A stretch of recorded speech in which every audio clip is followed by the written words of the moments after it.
болсо мен атайын подписка бердим. Жаңы УПК боюнча ошондой бар экен.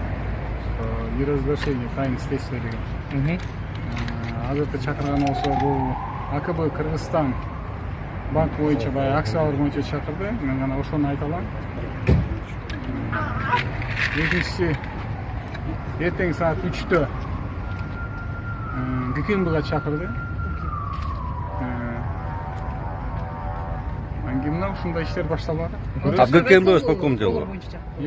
УКМК кайсы иштер боюнча чакырышты? Эми УКМК айткан жок, кайсы иштер боюнча. Мен ойлойм, онадыр боюнча болсо керек. Сиз бул жакка кайтып келгенден кийин кандай иштер менен алек болуп аттыңыз? Мен бул жерге келгенде мен өз үй бүлөм менен, өз балдарым менен, туугандарым менен, анан кийин болсо кичи мекениме барып, өзүм тилектештерим менен жолуктум.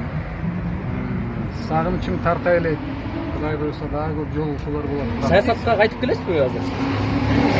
Саясат боюнча мен баягы айтпадымбы? Мен болсо саясат боюнча чечим кабыл алынган. Мен ойлойм, Кудай буйрса мынау атайын баардык Кыргызстаныбызда мыйзамдуу түрдө болуш керек деп эсептейм. Мынау азыр болсо эми УПК жаңы УПК боюнча ар бир заявление жазган сайын иш козголо берип турбайбы? Анан кийин ошо иштер боюнча, ошо козголгон иштер боюнча мен ойлойм, мыйзамдуу түрдө жооп берем деп. Мен бир нерсени айтып койгум келет. Мен башкы ишимди бизнесте баштагам. Элдин баары жакшы элек. Бизнестен акча тапканбыз биз үй бүлөбүз менен бирге. Экинчиси, эч качан мен болсо мамлекеттин бир киоскун да приватизация кылган эмесмин.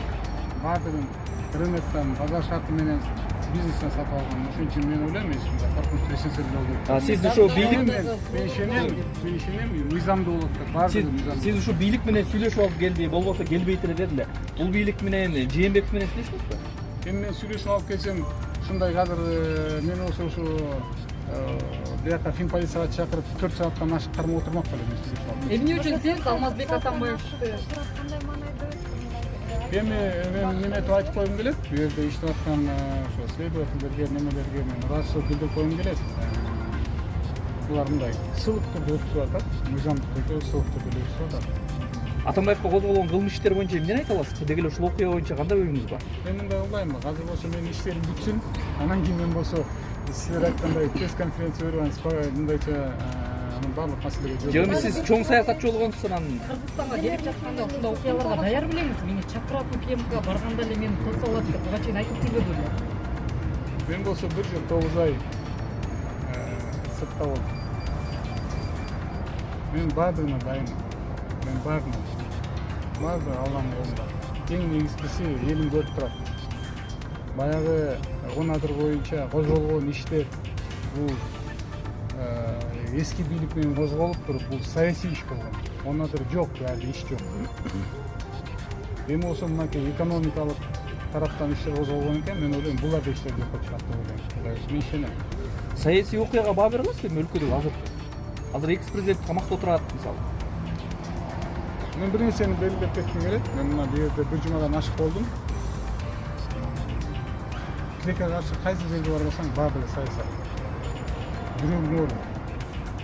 Кайсы жерге барбасаң, ким менен сүйлөшпөсөң, баардыгы бир гана саясат. Бирде экономика жөнүндө сөз жок. Сизди үй бүлөсү менен кайра кетип мен үчүн бул чоң кайгы да. Чоң кайгы. Мынча жатканда мамлекетибизде азыр тез арада мына экономикалык өзгөрүүлөр болбосо, мен ойлойм, элдин жашашаты өтө кыйын болот. Сиз үй бүлөсү менен кайра кетет деген сөздөр айтып атат. Негизи кетесизби же сурактарга даяр болуп до конца туруп бересизби аягына чейин? Мен эч качан качкан эмесмин. Биринчиден. Анан кийин мен үй бүлөм менен калып кетмек. Мен болсо сыртта жүргөндө менин үй бүлөм бу жерде эле жашабады. Мен кыргыз болуп төрөлгөм, Кыргызстанда жашайм. Кудай буйрса, Алла берген өмүрдү Кыргызстанда эле өткүзөм. Мүлктөрүңүздү ачып көрсөтөбүзбү анда? Эмне аттарыңызга, кайсыл мүлктөр кандай атыңызга жазылган? Кыргызстан банк деги эле бардык ошонун баардыгын мен Кудай буйрса мына иштер бүтсүн, анан баарына берем. Сиз ушул камалууга даярсызбы? Эмнеге мен камалууга дайын болушум керек? Мен камалууга дайын эмесмин. Мен болсо чындык менен тарап болсо эмнеге камалышым керек? Же мисалы азыр айтып коесузбу, мен азыр бийлик менен чыгып атат уламжуракка депчи? Жок, мен айтып атам, следственный органдар чакырып атат мени деп. Мен эмнеге камалышым керек? Чындык мен тарапта. Демек ойлойсузбу бул сиз азыр эч кандай бир кылмыш жоопкерчилигине же кылмыш козголуп сиздин өзүңүзгө мындай болбойт деп? Менин күнөөм жок болсо, мен эмнеге камалышым керек? Жок, сиз негизи баардык нерсеге даяр турасыз ошондо, туурабы? Мен жана башында айтып кетпедимби? Мен баардык нерсеге даярмын дейм. Конечно, мен баардык нерсеге даярмын. Мен Кыргызстанда баардыгы мүмкүн. Кыргызстанда айтканда аба ырайы тез өрүп. Ошону айтып атпаймынбы, ошо баардыгы мүмкүн болсун. Баардыгы мүмкүн. А мен камалууга дайын эмесмин. Эмнеге камалууга мен дайын болушум керек? Эмне себептен адам камалууга дайын болот? Адам жакшыны тилеш керек. Жакшыны ойлош керек, жакшы жөнүндө сүйлөш керек. Камалганда ким утат? Камалганда саясий акыбал курчу. Анан ким утат? Адам эч кимди утпайт. Эл да утпайт, мамлекет да утпайт, бийлик да утпайт, биз да утпайбыз. Эмне боюнча узак Мен ойлойм, Кыргызстанда ар кандай моундай немелерди, уголовный иштерди, тигилердин баарын токтотуп туруп, биз болсо мындайча биригүүнү алдыга жылууну башташыбыз керек да. Алдыга жылууну башташыбыз керек. Бири-бирибизге эле аркабыздан казып, бири-бирибиздин аркабыздан чукуганда экономика өсүп кетпейт. Экономика артка көздөй кетет. Артка көздөй кетет. Мен деле азыр мындайча айтканда баягы АКБ Кыргызстан боюнча ачык айкын сделка болгон. Мен да айтайын деп мындайча айтканда азыр тизимге чыгып турат, бирок жанагы кол менен айта албай аткам. Баарын ачык айкын алган. Биз ачык айкын алгандан кийин ушундай из козголуп атса, мына азыр болсо сиздерден жарыя болот элге. Ошондо инвестиционный климат Кыргызстанда оңолобу? Оңолбойт, бул да иш туура эмес. Бул иш туура эмес. Инвестиционный климат оңолуш үчүн бу жерде болсо биздин ички инвесторлор өздөрү эч нерседен коркпой инвестиция жасаш керек. Анда эмне үчүн 2 жыл сыртта жүрдүңүз? Эмне үчүн кетип калгансыз ошондо? 2017-жылы кетпей койсоңуз болот беле? Мен болсо бул жөнүндө толук өзүм интервьюмда баягы апрель айында келерде мен ага толук интервьюмда айткам эле ал сөздү. Толук жооп бердим эле. Эмне себептен болгон? Бул сүйлөшүүлөр жүргөн бул негизинде. Макулдуулук болгон, саясий абал курчубасын деген. Мен эң негизги оюм жана чын жүрөгүмө менин кааларым бул болсо менин жалгыз мамлекетим бар, жалгыз элим бар. Бул Кыргыз мамлекетибиз, Кыргыз элибиз бар. Менин кааларым ошол, элибизде тынчтык болсун, тынч болсун баары. Ошон үчүн мен ошончо келген жокмун. Мен келсем саясий акыбал өтө курчумат. Ошон үчүн апрелде мен келген жокмун. Өзүмдүн авторитетимди да, атымы да немесе деп сөз болсун деп келген жокмун. А сами не встречали, не связывались люди Атамбаева, не пытались ли там договориться с вами, в союз вступить? Давайте на все эти вопросы отвечу. Журналистердин договордагы суроосун бир тактап коюн деп атам да, сиз айтып атасыз, мен бардык жактан ошол учурда сурактар